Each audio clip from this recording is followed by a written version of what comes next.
Bom, gente, agora eu vou falar sobre a parte do texto que o Darcy fala sobre os neo-brasileiros. Os neo-brasileiros, eles seriam os membros das comunidades que assumiram uma autoidentificação própria e nova. E, segundo Darcy, essas comunidades, elas tinham sido capazes de dar dois passos evolutivos: o de abranger um número maior de membros do que as aldeias indígenas e o de incorporar todos eles em uma única identidade étnica, que era estruturada como um sistema socioeconômico integrado na economia mundial. E a partir disso ele explica como que as características e como que essas comunidades deram esses dois passos. Ele diz que, apesar delas serem bastante autossuficientes, elas ainda dependiam de alguns artigos importados que elas não podiam produzir, o sal, a pólvora e alguns instrumentos de metais. E por isso elas não tinham vínculos mercantis externos, que então, para eles receberem esses artigos importados, eles também exportavam artigos, que de início foi o pau de tinta, depois foram índios aprisionados como escravos, e por fim eles passaram a produzir a própria mercadoria de exportação. Isso só foi possível justamente por causa do número maior de membros que eles tinham, porque com isso parcelas de membros foram liberados das tarefas de subsistência e passaram a poder atuar, exercer as funções especializadas. E essa produção de mercadoria de exportação passou a ser a razão de viver dessas comunidades. Aí o Darcy também fala que os neo-brasileiros, eles tinham muita semelhança com os indígenas, principalmente, por muito tempo. Principalmente no modo como eles viviam, comiam, moravam, a visão de mundo que eles tinham e a língua. Mas essa indianidade ele coloca como mais aparente do que real, porque essas comunidades neo-brasileiras, elas constituíam unidades operativas que eram capazes de crescer unificadas como uma macroetnia, enquanto a população indígena, quando crescia, ela se partia em tribos com microetnias que eram diferentes e se tornavam independentes e se dispersavam.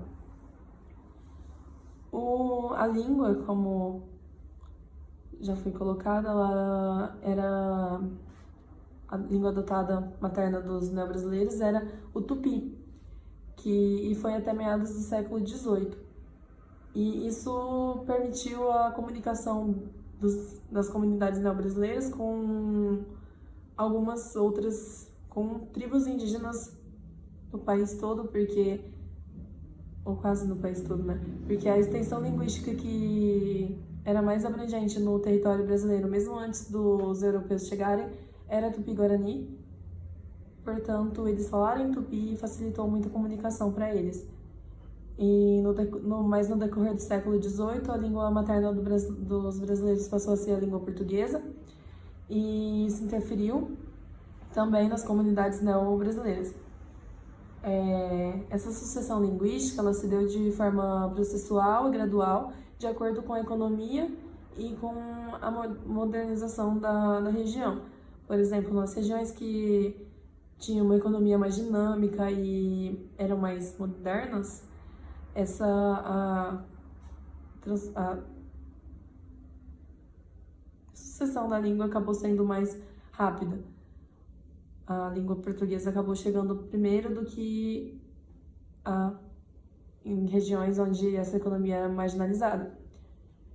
E isso também aconteceu com a sucessão de tecnologia produtiva, que inicialmente era quase só indígena e foi sendo substituída por técnicas europeias aos poucos, durante os séculos.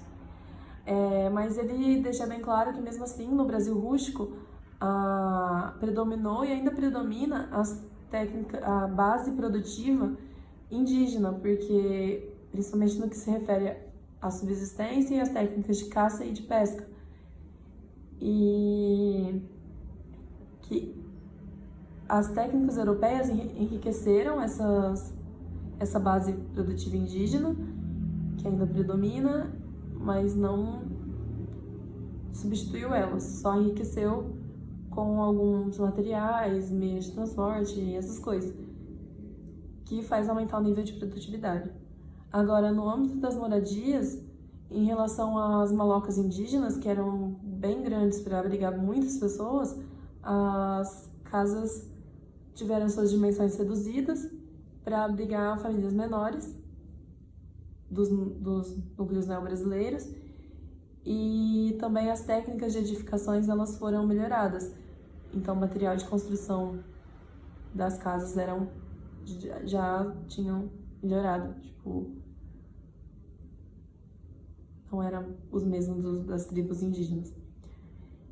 E, segundo Darcy, os principais elementos aglutinadores dos novos núcleos são um comando administrativo e político, que é representado localmente pelas autoridades seculares e eclesiásticas, e uma gerência socioeconômica a cargo do empresariado, de produtores e comerciantes.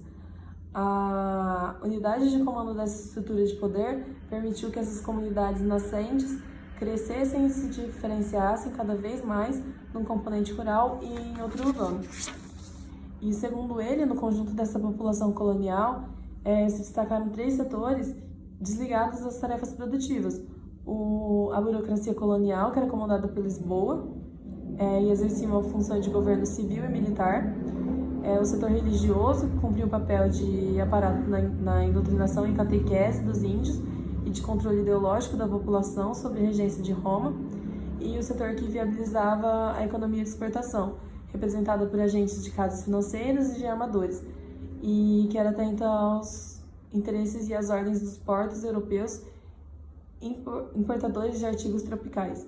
E para ele, esses 3 setores que constituíram o comando da estrutura global.